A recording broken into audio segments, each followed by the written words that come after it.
Allora, buongiorno a tutte e a tutti coloro che sono collegati dalle Americhe e buonasera a chi ci segue dall'Europa, dall'Africa, dall'Asia centrale, che è molto tardi là. Vi diamo un caloroso benvenuto a questo secondo incontro del cammino in preparazione alla commemorazione del 20° anniversario del martirio di Sor Leonella. Prima di introdurre il tema di oggi, che tutti ricordiamo, martirio ed Eucaristia, nella vita della Beata Leonella Sgorbati. Allora desideriamo raccoglierci in preghiera e affidarci al Signore per intercessione della Beata Leonella. Chiediamo a Sor Stefania per favore di collegarci, di metterci per favore la preghiera di Sor Leonella e la preghiamo tutti insieme.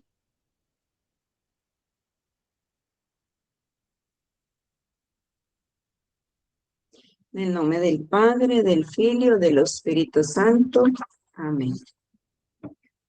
O Dio, Padre, che per mezzo del tuo Spirito operi in ogni popolo, a qualsiasi cultura o religione appartenga, guarda con amorevole compassione l'umanità spesso senza pace e fragile nel perdono. Per intercessione della Beata Leonella Sgorbati, fedele e gioiosa discepola del Vangelo, che ha versato il suo sangue per amore a te e ai più bisognosi, donaci di essere testimoni credibili della tua misericordia e ottienici la grazia che ti chiediamo. Per Gesù Cristo nostro Signore, modello e origine di ogni martirio. Amen. Beata Leonella Sgorbati, prega per noi. Santissima Vergine Consolata, prega per noi. Nel nome del Padre, del Figlio e dello Spirito Santo. Amen. Bene, per aiutarci a riflettere e ad approfondire il significato del martirio e dell'Eucaristia nell'esperienza di vita e di fede di Sor Leonella, abbiamo la gioia di accogliere e di ascoltare Marco Placentino. Ma prima di ascoltarlo, desidero condividere brevemente alcuni elementi del suo percorso di vita e di studio. Marco Placentino è nato a Cagliari nel 1991 e risiede a Solleminis. Dopo aver conseguito la maturità scientifica, ha intrapreso gli studi teologici presso la Pontificia Facoltà Teologica della Sardegna, dove ha ottenuto il baccalaureato, la licenza e il dottorato di ricerca in Sacra Teologia Morale Fondamentale. La sua tesi di dottorato, valutata summa cum laude, è intitolata Martirio, dono per pochi o vocazione dei figli di Dio? Una rilettura eucaristica alla luce degli scritti della Beata Martire Leonella Sgorbati.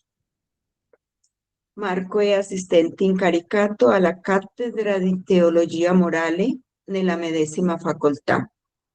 È inoltre professore di religione cattolica nella scuola secondaria di secondo grado.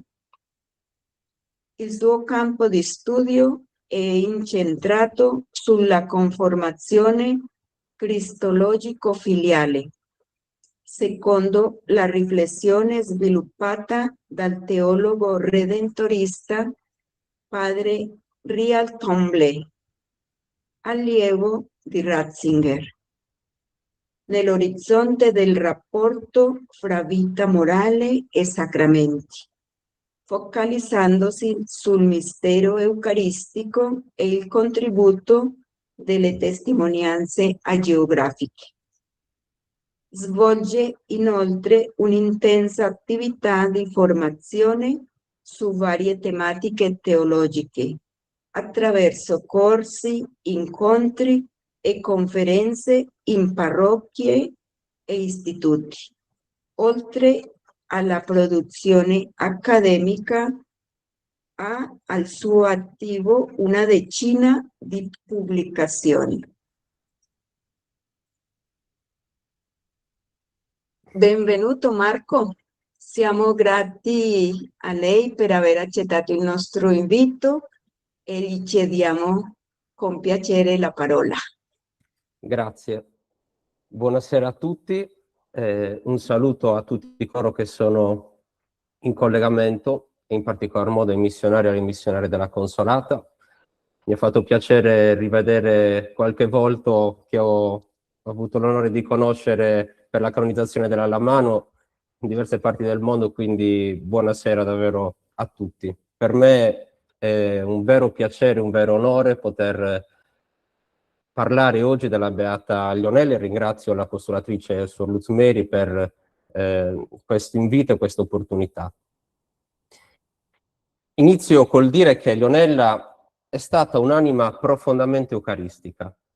Non a caso utilizzo questa espressione, perché se noi andiamo a vedere, a leggere gli scritti della Beata, dalle lettere alle circolari, ma in particolar modo i diari, è possibile notare in maniera evidente quanto in ogni pagina, letteralmente, i temi ricorrenti siano i pensieri del fondatore, la Vergine Consolata e poi, come filo rosso che lega tutto, l'Eucaristia. Questo ci fa già capire come Lionella sia entrata nel mistero eucaristico in maniera radicale, in profondità, e al contempo come abbia lasciato che il mistero eucaristico abbia permeato tutta la sua quotidianità, realizzando così le parole del fondatore, San Giuseppe Alamano, che in una celebre frase dice: divido il mio giorno in due parti, una per ringraziare Gesù che è venuto a me nella comunione ricevuta, una per prepararmi a ricevere Gesù nell'Eucaristia.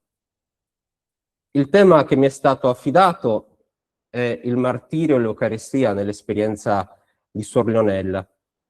E vorrei iniziare dunque con l'esortazione apostolica Sacramentum Caritatis, il numero 85, che penso possa fare un po' da compendio nell'esperienza di Lionella. Benedetto XVI dice così: il cristiano che offre la sua vita nel martirio entra nella piena comunione con la Pasqua di Gesù Cristo e così diviene egli stesso con lui Eucaristia. Da questa frase possiamo cogliere come per il cristiano diventare Eucaristia, attuare un modo di vita eucaristico, non sia un di più, non sia un optional, ma una naturale conseguenza dell'amare in Cristo. La Beata Lionella ci permette di rapportarci in maniera giusta e piena all'Eucaristia, nel vederla non in modo legalistico, non in modo meccanico, non in modo egoistico autoreferenziale, ci torneremo dopo su questi aspetti, ma come presenza viva e vivificante. E questo dà la possibilità di guardare la vita cristiana sotto una nuova prospettiva, inglobando quindi anche il martirio sotto una nuova luce.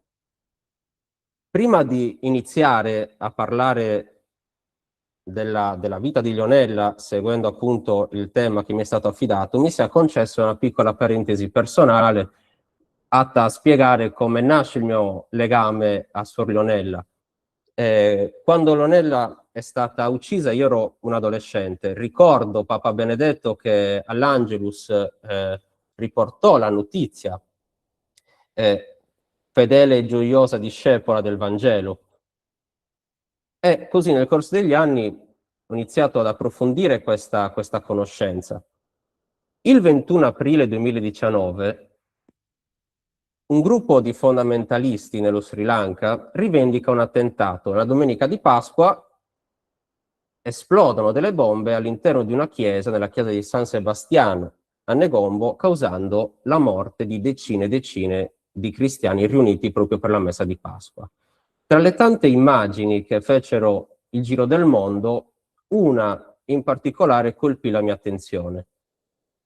Una chiesa distrutta, la statua del risorto con la veste bianca, le tovaglie d'altare e il cero pasquale schizzate nel sangue delle persone riunite a messa e barbaramente trucidate. Quando vidi questa immagine, la mia memoria andò subito ai riti dell'Antico Testamento, quando il sacerdote con il sangue dell'offerta, che nel mondo semitico indica appunto la vita, aspergeva prima l'altare e poi il popolo, per indicare l'unica vita che scorre fra Dio e il popolo riunito nel suo nome. Allo stesso modo, i cristiani trucidati nel giorno di Pasqua attorno all'altare erano stati trasfigurati in Eucaristia.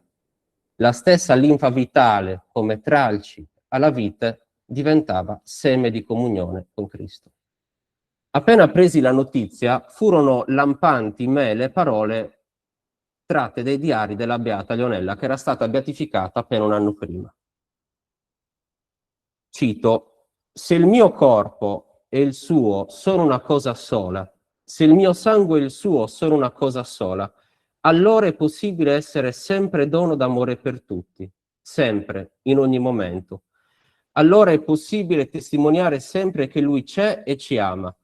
Il mio andare in Somalia è la risposta a una chiamata. Tu, oh Padre, hai tanto amato la Somalia da donare il tuo figlio, e io dico con lui: questo è il mio corpo, questo è il mio sangue, donato per la salvezza di tutti. Queste parole le vidi appunto come una chiave che mi ha aperto gli occhi, facendomi capire quanto quei cristiani riuniti per celebrare la messa non erano stati muti spettatori, ma parte attiva con tutta la loro vita. E allora ho scelto di approfondire questa figura, e ringrazio l'allora apostolatrice Suor Renata, che fin da subito mi ha fornito la documentazione e l'assistenza proprio spirituale e materiale negli anni della stesura del dottorato. Così come ringrazio l'allora apostolatore Padre Giacomo Mazzotti per avermi fornito la documentazione inerente il fondatore. Penso che Leonella sia una figura di grande attualità e, oserei dire, praticabile. Perché dico praticabile? Perché spesso noi abbiamo un po' paura, passatemi il termine, di imitare i santi, li vediamo un po' troppo distanti. In realtà, se noi andiamo a vedere i diari di Leonella, io ho avuto la grazia di lavorare sulla copia conforme all'originale e poi a Nepi sugli originali, possiamo notare come Leonella appuntasse un pensiero, un proposito, e poi nella stessa pagina, con inchiostro diverso, ecco, Leonella ogni 2, 5, anche 10 anni ritornava e scriveva: sì, questo proposito ce l'ho fatta a raggiungere questo obiettivo, oppure no, su questo devo ancora lavorare.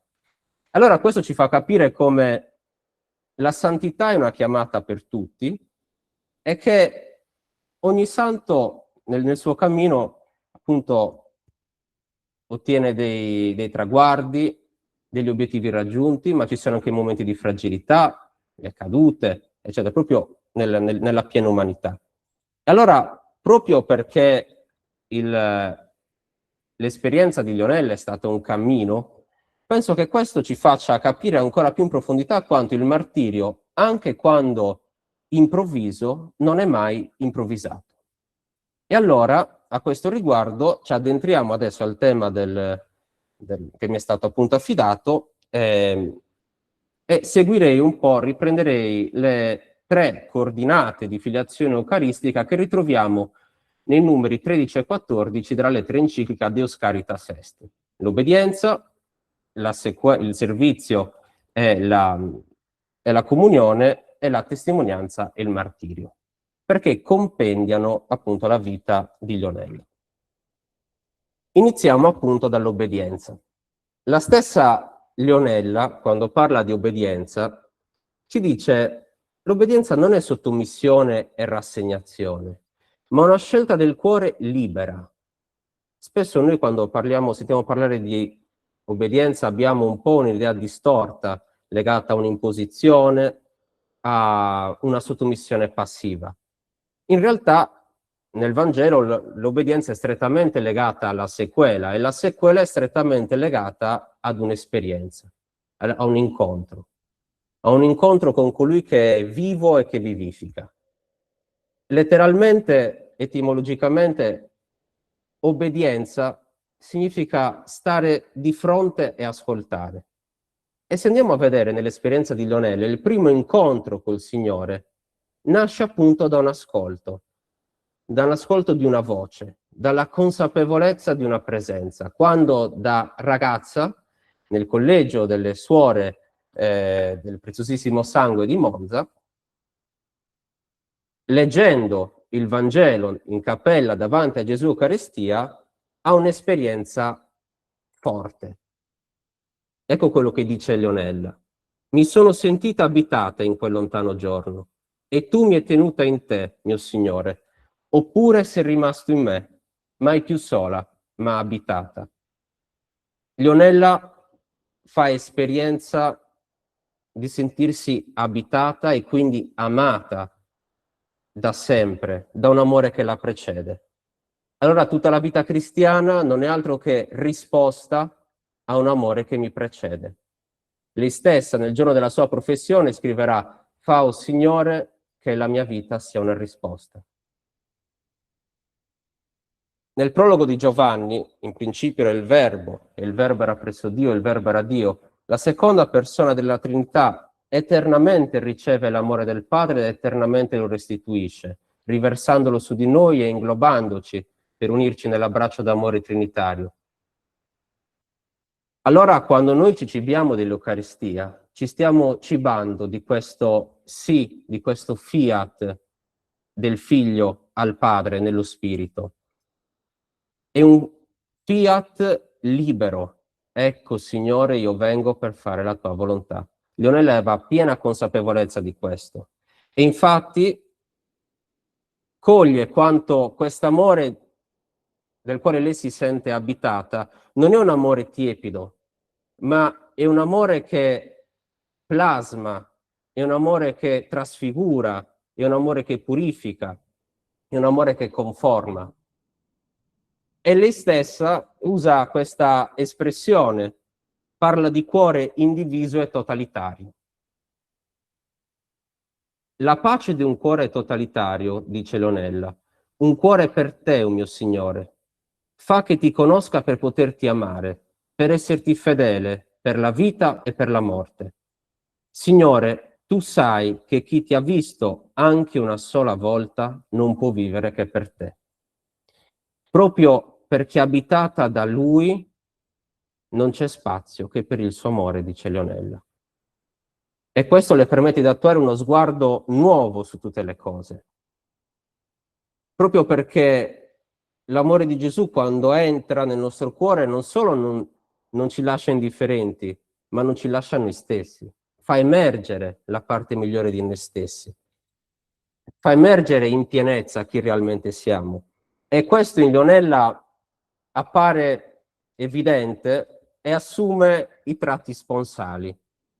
Sono davvero toccanti le parole dei diari di Lionella, no? Quando dice: Signore, io come tua sposa attendo che tu torni a casa, e fosse per me, se fossi qui presente, ti stirerei anche le camicie per farti capire anche nel mio piccolo quanto ti amo, anche attraverso i piccoli gesti. Benedetto XVI della Deus Caritas Est riprende questa immagine sponsale e dice: l'immagine del matrimonio fra Dio e Israele diventa realtà in un modo prima inconcepibile. quello che era lo stare di fronte a Dio diventa ora, attraverso la partecipazione alla donazione di Gesù, partecipazione al suo corpo e al suo sangue, diventando unione.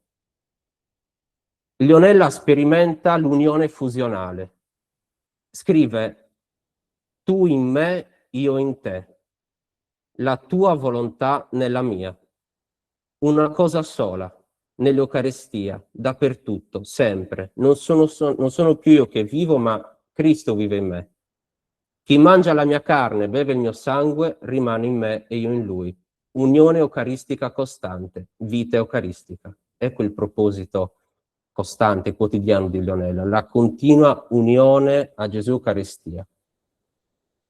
Quando noi ci cibiamo dell'Eucaristia diventiamo cassa di risonanza di questo amore. Ed è un amore che non può essere contenuto, arginato, ma che si riversa negli altri. Ed ecco il secondo passaggio. Ci concentriamo adesso sul servizio e sulla comunione. Dice Papa Benedetto al numero 14 della Deus Caritas Est: la mistica del sacramento ha carattere sociale. L'unione con Cristo e allo stesso tempo unione con tutti gli altri ai quali egli si dona. Io non posso avere Cristo solo per me stesso. Posso appartenergli soltanto in unione con tutti quelli che sono diventati o diventeranno suoi. La comunione mi tira fuori da me stesso verso Lui. Diventiamo un solo corpo, fusi insieme in un'unica esistenza. Gesù è l'inviato del Padre. Allora, quando io mi cibo di Gesù Eucaristia, mi sto cibando della missionarietà del Padre.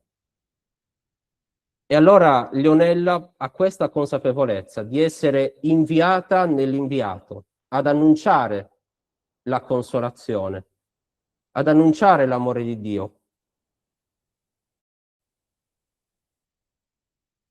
E allora Leonella sperimenta quello che Paolo dice nella seconda lettera ai Corinzi: l'amore di Cristo ci spinge.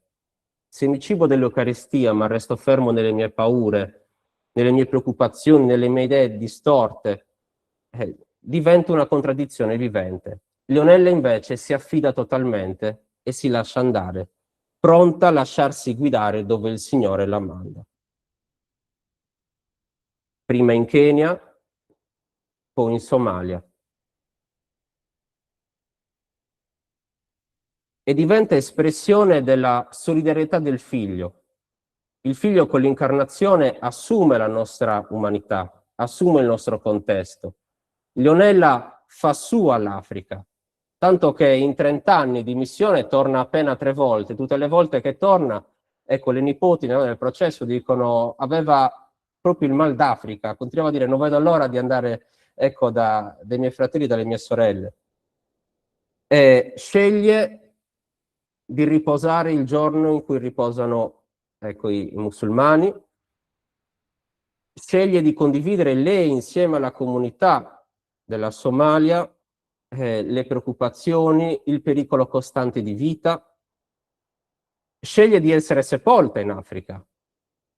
E proprio come Gesù, quel pane e quel vino che durante la consacrazione diventano corpo e sangue di Cristo e restano corpo e sangue di Cristo, così Leonella resta nell'abbraccio della sua Somalia, non si allontana da quelle emergenze che sono quotidiane, ma sceglie di camminare a fianco del popolo, nel popolo, davvero testimoniando la solidarietà del Figlio. Scrive: noi sia individualmente che come comunità dobbiamo renderci disponibili al processo dell'incarnazione del Figlio in noi, per essere la consolazione del Padre. Che cosa significa questo in pratica? Significa accogliere che il Figlio sia libero in ciascuna di noi, libero di perdonare attraverso la mia persona, libero di spezzare il pane della bontà, della comprensione e della compassione. Se siamo un solo corpo, non posso restare indifferente quando mi cibo dell'Eucaristia, non posso restare indifferente alle membra più sofferenti, a quelle più fragili, a quelle che hanno maggiormente bisogno. Leonella vive l'Eucaristia come il cibo di giustizia, come il cibo di colui che è giusto e che giustifica attraverso la sua grazia.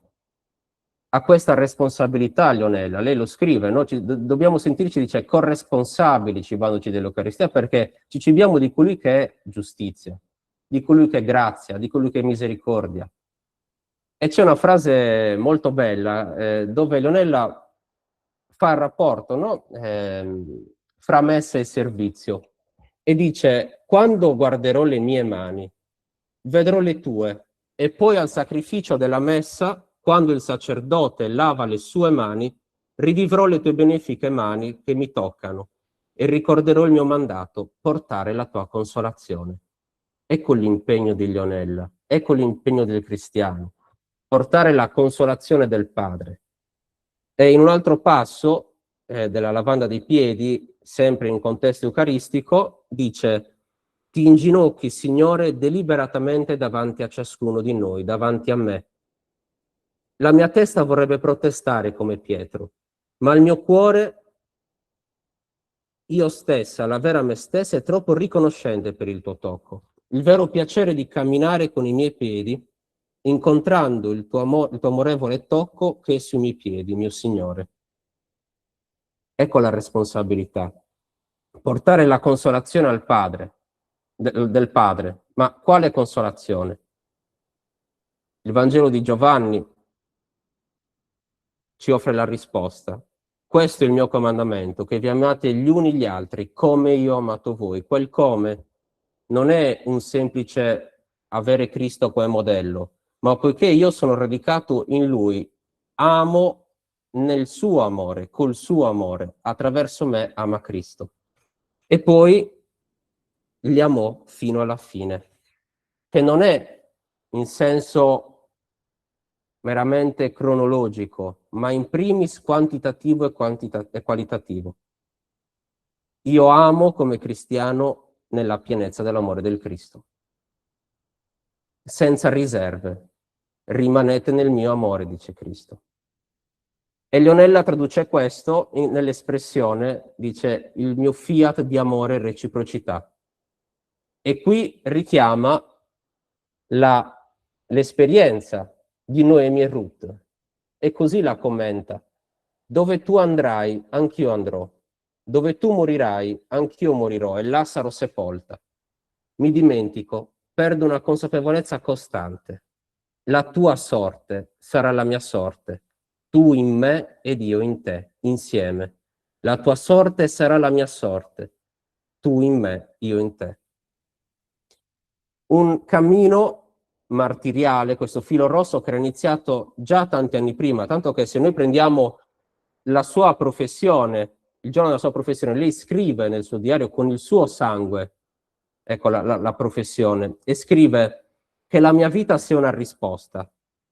Spero che un giorno il Signore mi aiuterà a dargli tutto, perché questo io voglio. Io spero che un giorno il Signore, nella sua bontà, mi aiuterà a dargli tutto, se lo prenderà, perché Lui sa che questo realmente voglio. Scritto con il mio sangue, è solo un simbolo o diventerà realtà? Quindi vediamo come in Leonella, ecco, questa chiamata nella chiamata, la chiamata al martirio, è stata proprio è stato un accompagnamento quotidiano che lei man mano, ecco, potremmo dire anche in modo mariano, che custodiva queste cose nel suo cuore, ha compreso fino a raggiungere la piena conformazione. E arriviamo adesso al terzo e ultimo passaggio, cioè quello della testimonianza e del martirio. Dove possiamo contemplare l'autentico volto di Dio nella sua pienezza? È la croce, il luogo di rivelazione del volto pieno di Dio. Cristo, morendo in croce, testimonia la misericordia del Padre, testimonia la consolazione del Padre. E allora per il cristiano solo se macinato, solo se versato, ecco, può testimoniare in pienezza l'amore di Dio anche tra le spine, come diceva Leonella. Proprio perché chiamati ad amare nell'amore di Cristo, con l'amore di Cristo, attraverso l'amore di Cristo. Se non c'è una via di mezzo. Questo ovviamente non significa che tutti siamo chiamati poi a versare il sangue del martirio, però siamo chiamati nella nostra quotidianità ad amare fino alla fine, cioè con quella stessa pienezza, lasciando fare al Signore poi quello che è secondo il nostro bene più alto, per la nostra realizzazione, per la nostra felicità e per il suo progetto. Per parlare della testimonianza del martirio, parto da un sogno che Leonella ha fatto. Racconta una sua consorella. Mi raccontava che aveva fatto un sogno al tempo di questa grazia ricevuta da bambina, nella quale era in cappella. C'era la Madonna del Carmine e c'era un gruppo di ragazzine molto belle che facevano una danza e lei era fuori e sentiva di non essere capace di poter fare questa danza. Maria gli ha detto che le avrebbe insegnato a danzare. Lei, parlando di Maria, diceva sempre: lei mi ha detto, vieni, io ti insegnerò. È molto importante che Leonella, è molto significativo, come Leonella trovi in Maria l'autentico modello di discepolato, dell'amore fino alla fine. Tanto che lei dice, la definisce in te profumo eucaristico, Maria profumo eucaristico. Scrive così: Maria, madre mia, anche io mi sono consegnata e voglio essere carne, corpo suo nell'Eucaristia con lui, suo sangue e vita donata. La Deus Caritas Est, al numero 13, dice: l'Eucaristia ci attira nell'atto oblativo di Gesù. Noi non riceviamo soltanto in modo statico il Logos incarnato, ma veniamo coinvolti nella dinamica della sua relazione, della sua donazione. Scrive Leonella: Signore, tu ti doni a me nell'Eucaristia, dono per sempre, in ogni momento. Pervadimi, permeami. Reciprocità d'amore, tu mi doni il tuo corpo e il tuo sangue, e io dono tutta me stessa. Il mio corpo, il mio sangue, il mio essere totale sono tua. La missione in Somalia è ciò che tu ora mi chiedi. Ti dono la mia vita in tutto e per tutto come desideri. E qui allora cogliamo quella che potremmo definire la parresia, il coraggio cristiano in Leonella, che è strettamente legato alla gioia, cioè mostrare il volto d'amore di Dio agli altri, ma restare radicata in Lui anche e soprattutto durante le avversità e i momenti difficili. L'impegno di Leonella, tanto che le avevano detto che il suo cuore era extra large, lei che era un vulcano già da bambina, ecco come in Cristo questo temperamento naturale viene sublimato. E allora possiamo vedere come davvero il suo impegno per la valorizzazione, la salvaguardia della dignità della persona, della dignità integrale della persona, la dignità della donna in Somalia, il coraggio, anche se non sempre è compreso, di andare con coraggio, di schierarsi con coraggio davanti a un'ingiustizia sociale. Il suo impegno che la portava a ricopiare, questa cosa mi ha colpito da sempre, di notte, no? Che ricopiava a mano i testi per i professori e per gli studenti, perché non c'era la fotocopiatrice. Lei che dormiva poche ore a notte, fa davvero riflettere quanto il suo sì non sia un sì semplicemente umano, ma sia un sì fedele, radicato in Cristo e proprio dalla sua grazia trasfigurato. E proprio per questo diviene modello. Ma è proprio durante il cosiddetto mese alamaniano che Leonella entra in pienezza nel mistero eucaristico, sperimenta in maniera radicale il passo di Giovanni: chi mangia la mia carne e beve il mio sangue dimora in me e io in lui. Chi mangia di me vivrà per me. Davanti alla tomba del fondatore, lei scrive: depongo su questo tuo altare tutto. Sono gli ultimi mesi, prima del martirio. Fa di me tutto quello che tu vedi di bene, tutto quello che tu vuoi, è tutto tuo, è restituito, ti appartiene. Il Vangelo della messa di quel giorno proclamava: se il chicco di grano caduto in terra non muore, rimane solo, se invece muore, produce molto frutto. Ecco l'unione fusionale, scrive Lionel. Agnello immolato, il crocifisso, l'Eucarestia, è lì dove i popoli e le nazioni vengono riscattati, dove c'è riscatto per ogni persona e per tutto il creato. Lì l'agnello si offre, oggi, in eterno. Unita a lui, anche io posso partecipare al riscatto di oggi. Quando io dico che io e lui nell'Eucarestia siamo saldati, siamo una cosa sola, allora io non mi appartengo più, è una totale consegna. Allora lui può disporre di me per l'avvento del regno. Leonella si offre in pienezza, torna in Somalia, e questo è un aspetto a mio avviso molto importante. Un giorno dopo aver sentito, ascoltato alla radio delle conseguenze del discorso di Ratisbona di Papa Benedetto, lei dice alle sue sorelle: ci dobbiamo offrire la nostra vita al Signore. Ecco l'Eucaristia. Ecco il Romani 12:1. Offrire tutta la nostra vita, tutti i nostri corpi come sacrificio santo e gradito a Dio. La mia vita l'ho donata al Signore, scrive, e Lui può farne di me ciò che vuole. Per questo non ho paura, per questo mi affido a Lui. Chi si ciba dell'Eucaristia viene trasfigurato, ma al contempo trasfigura. E questo lo possiamo vedere dall'amore che il popolo somalo ha da subito manifestato per Leonella, facendo a gara per donare il suo sangue, ma anche il solo andare a trovarla ogni giorno, a trovare la comunità, a condividere un pasto, una merenda insieme, per parlare dei valori che accomunano, per la costruzione davvero di una società migliore.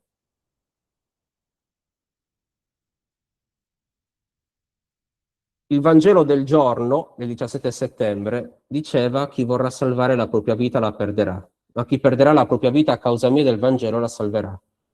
Leonella sperimenta, e in quei mesi aveva avuto già delle minacce, sperimenta che cosa significa per voi e per tutti. Gesù muore anche per Pietro, che lo rinnegherà.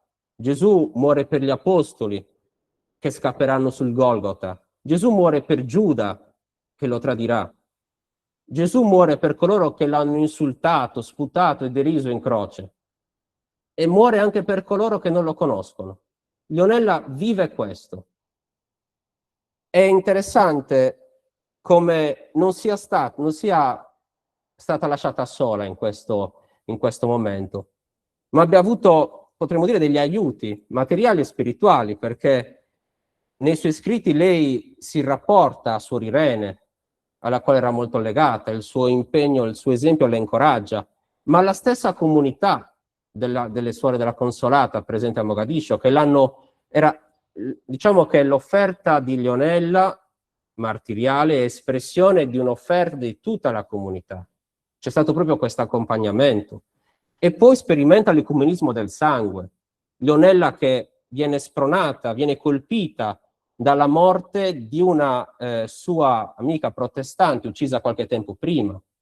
Ecco, il suo coraggio la fa riflettere. E poi anche il rapporto con la sua guardia del corpo, il suo angelo custode, come lo chiamava Mohammed Mahmoud, uniti nel servizio al loro popolo, sognando la pace, la fratellanza, come Madre Gabriella disse. E allora un ultimo aspetto, e mi avvio alla conclusione, è quello del perdono, che il perdono anche in questo caso è un perdono eucaristico, quello di Leonella, perché nell'altro, anche e soprattutto nel peccatore, siamo chiamati a vedere l'immagine dello sposo, anche quando il peccato la oscura. E c'è una bellissima pagina di Leonella, no? Che dice: Signore, quanto desidero seguirti, unita a te nell'Eucaristia, anche tra le lacrime, e questo è molto importante, anche tra le lacrime, tra le fiamme, mi dici che una mamma, proprio perché è tale, ama i suoi figli che il suo Signore le dona, perché portano in loro l'immagine dello sposo. Fino alla fine Leonella offre quel boccone eucaristico al fratello che la sta trucidando, proprio perché il perdono cristiano è un invito fino alla fine, è una ricreazione, è un permettere all'altro di sperimentare la bellezza dell'essere persone nuove in Cristo. E allora, proprio perché tutti siamo invitati al banchetto del regno, e questo Leonella lo sentiva fortemente. E allora mi avvio alla conclusione. Leonella ci insegna a partire dall'amore, non dallo di un fidei, a partire che quell'offerta è un'offerta che è un'offerta restituita, di risposta a un amore immenso, pieno e totale che mi precede. Ci insegna che il martirio non è un incidente di percorso, non è improvvisato, e qui quante volte faceva meditare il libro Più forti dell'odio dei martiri dell'Atlante, i martiri di Tiberini, e che il martirio è la naturale conseguenza dell'amare con lo stesso amore del figlio. Il teologo Durvel dice che il martire è prolungamento pubblico della celebrazione eucaristica. Allora potremmo dire che Leonella diviene una vera e propria celebrazione con la sua vita. E questo porta, espressione di Leonella, all'eucaristizzazione. Lei utilizza questo concetto, dice Eucaristia, centro della mia giornata. È un'attitudine che devo sviluppare, il rimanere in Lui, la reciprocità, l'unificazione, l'eucaristizzazione.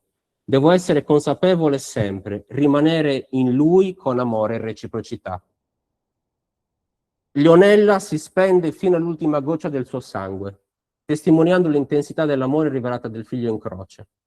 Leonella testimonia che un amore che ama in pienezza, che si lascia spezzare e versare fino alle estreme conseguenze, è autentico amore cristiano. Per questo solo se si lascia versare il cristiano raggiunge la sua altissima vocazione filiale, e quindi anche tutta la nostra vita ha dei tratti eucaristici. Il martirio di Leonella non appare come un incidente di percorso, ma una risposta spontanea, libera e fedele. Come i discepoli di Emmaus che riconobbero il Signore allo spezzare del pane, allo stesso modo Leonella viene riconosciuta in pienezza nel momento estremo, resa Eucaristia fino allo spargimento del suo sangue. E proprio quel sangue del martirio è divenuta manifestazione, icona del volto di Dio. Concludo con una frase preghiera che Suor Leonella scrisse nel suo diario il 23 giugno 2006, 3 mesi prima della morte, indirizzandola a Maria, la Vergine Consolata,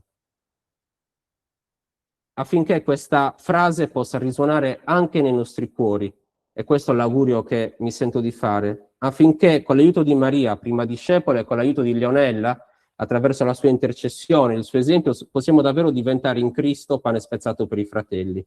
Scrive Leonella: sento che ogni avvenimento dovrebbe riportarmi a una più profonda unione con te, Maria, mia madre tenerissima. Prendimi per mano, insegnami tu. Insegnami quella danza bellissima che mi avevi promesso. Mi sembra di percepire che l'unica danza bellissima è il dare tutto a te e lasciarmi guidare dalle braccia del figlio nei passi che lui vuole. Grazie a tutti. Grazie Marco, bellissimo, bellissimo. E in poche parole sei riuscito a condividerci quello che è stato questa grande ricerca. Ricordiamo il titolo della ricerca: Martirio, dono per pochi o vocazione dei figli di Dio? Come domanda.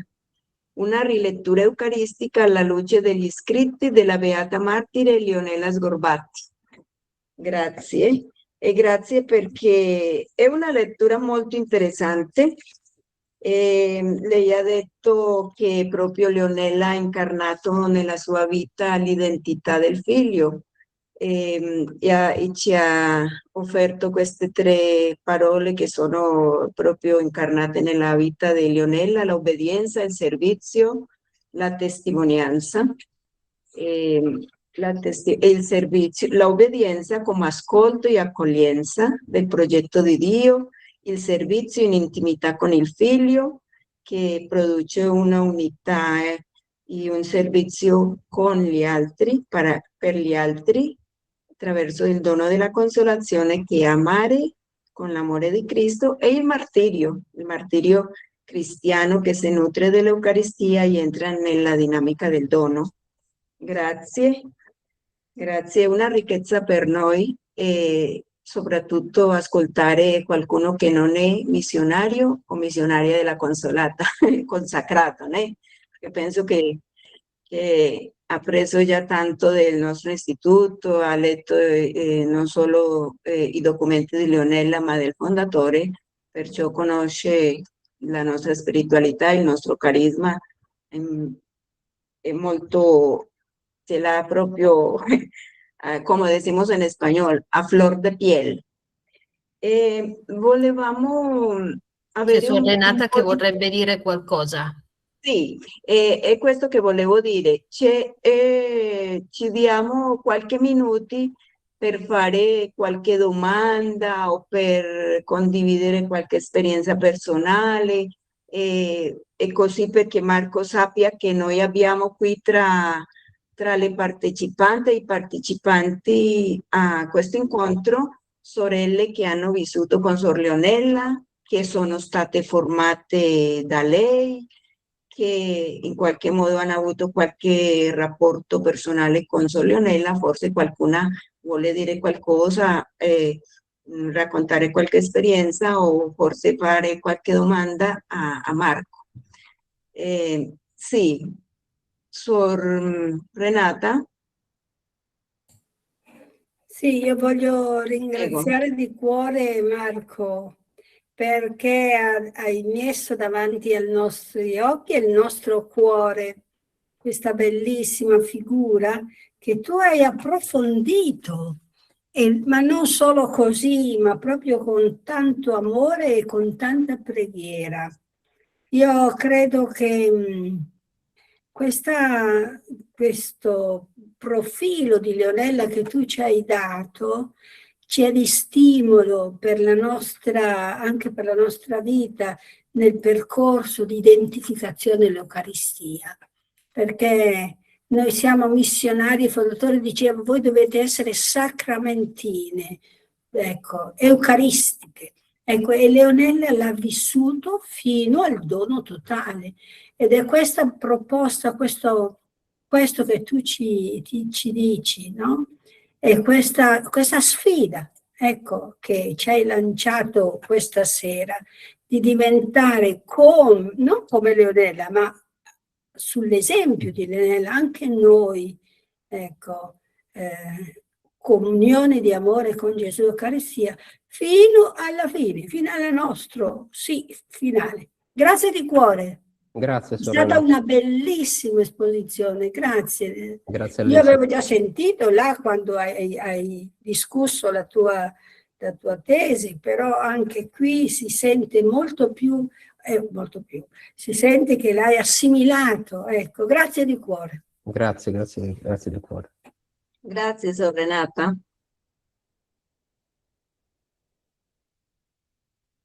Bene, altre partecipazioni, domande? Qualche chiarimento? Sor Ligia? Ligia? Leda, sì. Leda. Ho visto, Vabbè. sono molto contenta di questa dimostrazione perché Sor Leonella per me era la sola sbarazzina che ci faceva ridere tutti quanti, ma tutto quello che lui ha detto è che nascosto sotto le cose che noi non vediamo c'era una grande realtà spirituale portata avanti che non si è mai smentita. Perciò se si può dire che lei poteva nascondere la sua parte spirituale in questo senso, difatti sarebbe una grande desconhecida, se è portoghese. E então agradecemos Ringraziamo. e ringraziamo che hai parlato tutto questo perché riveli cosa c'è, che ha preso a serio la sua vocazione e la vocazione missionaria da Consolata. Grazie mille. Grazie, grazie a voi. Grazie, Sorelle. Grazie. Altre?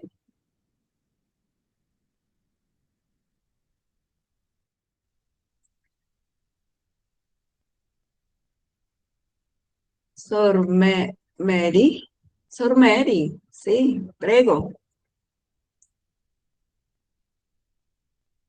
Mary Agnes, no ti sentiamo. Per favore attivare il microfono. Grazie. Ecco. Grazie della condivisione su Leonela. Ricordo quando ero novizia, Suor Leonela era la superiora regionale in Kenya e ha lavorato tanto, ha partecipato tanto nel processo dell'esumazione del resto mortale di Suor Irene. E in questo processo si coinvolgeva anche noi nella riflessione di tutto che lei leggeva su Irene.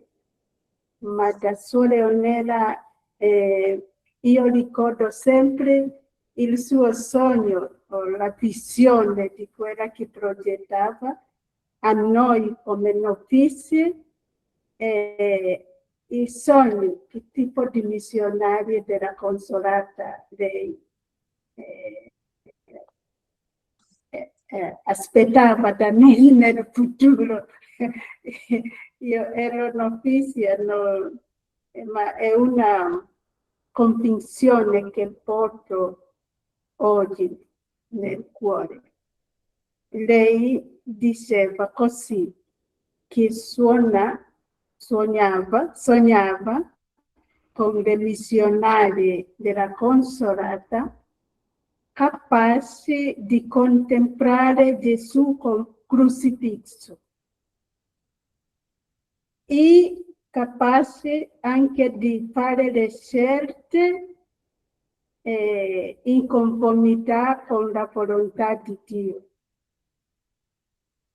Sorelle che sanno inginocchiarsi davanti alle altre, a esempio di Suor Irene, e chiedere perdono e amare incondizionatamente. La sua condivisione mi ha portato a riprendere questa convinzione, questa speranza di Suor Leonela. Grazie. Grazie. Grazie, Sor Maria Agnes. Maria Agnes è stata una sua allieva, come ha detto, e perciò l'altra volta ci ha dato una testimonianza molto bella, ora di prima mano. Grazie, Sor Maria Agnes. Grazie.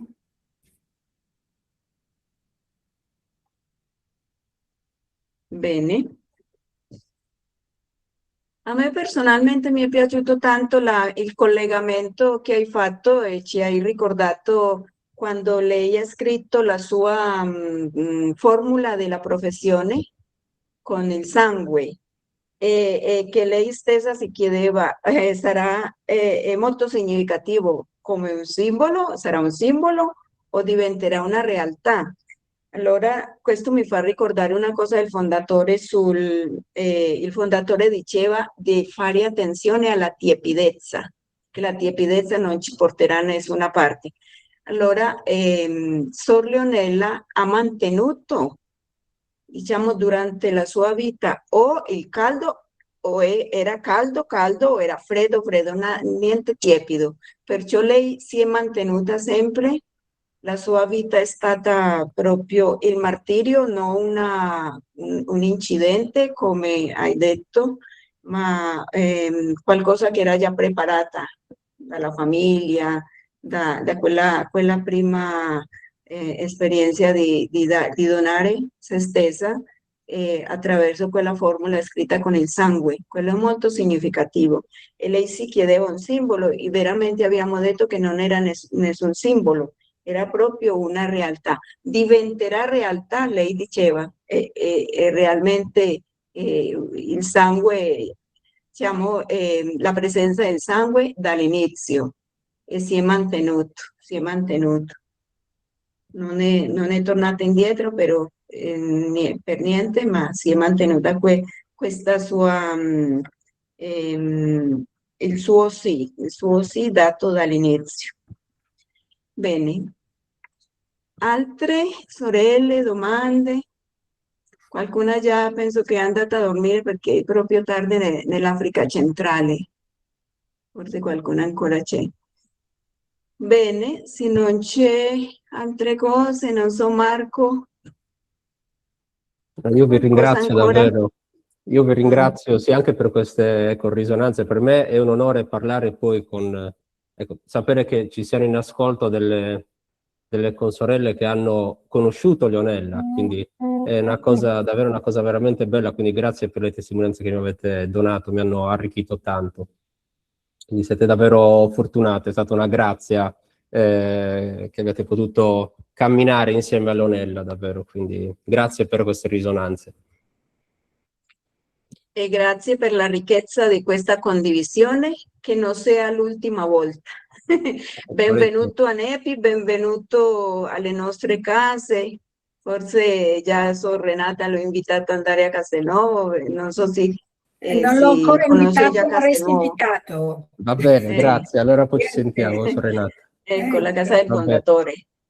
va La casa bene. dove ha fatto Leonella il mese Ecco, alla è la Magnano, casa dove proprio. ha fatto il mese alla Magnano. Sì. Ecco, io penso che Marco deve venire lì. Sì. Verrò Ti volentieri, aspettiamo, grazie. Marco. Grazie per l'invito. Ecco. Grazie. Va bene, allora tante grazie alle sorelle partecipanti, ai laici che hanno partecipato. Abbiamo dei continenti America, Europa, Africa e di Asia centrale. Allora è stata una buona partecipazione, grazie e buona continuazione. E il prossimo incontro, ricordate qual è il prossimo incontro? Noi abbiamo il prossimo incontro con un tema molto interessante. Il tema è l'esperienza del perdono che guarisce. Aspetti psicologici, aspetti cristologici, il perdono nella vita di Sor Leonella. Allora avremo questo tema in italiano, in inglese, spagnolo e portoghese. E ci guideranno delle sorelle proprio formate in teologia e in psicologia e proprio tutte le tre sorelle che ci aiuteranno con questo tema hanno vissuto e conosciuto Leonella, perciò tutto completo. E benvenuto Marco anche in questo incontro. In italiano sarà il giorno 18 luglio.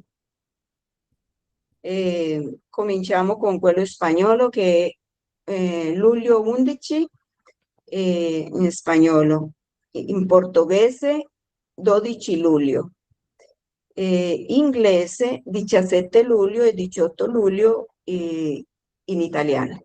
Perciò sono tutte invitate e vi arriverà opportunamente l'invito, non solo, ma il link di collegamento.